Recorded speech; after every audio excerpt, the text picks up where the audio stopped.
Welcome to Kenton's videos. Enjoy the video.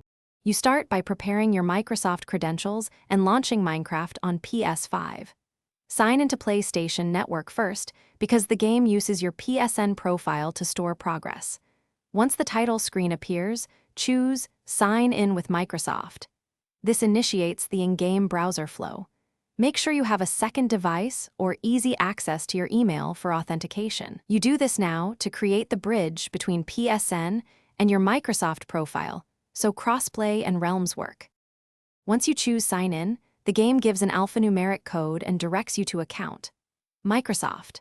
.com/devices or displays a QR code. Use a phone or browser to enter that code. You then type your Microsoft email and password and complete two-factor authentication if enabled. This secures your account.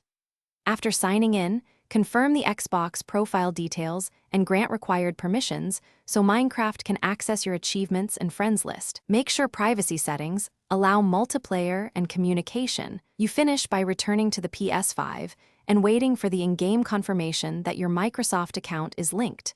The message appears within a minute typically.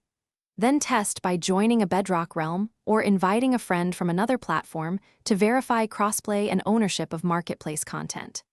If linking fails, sign out of both Minecraft and PSN, clear the PS5 cache by power cycling, and repeat the code entry. Also check for multiple Microsoft accounts that might cause conflicts. Thanks for watching. Consider subscribing if we helped you.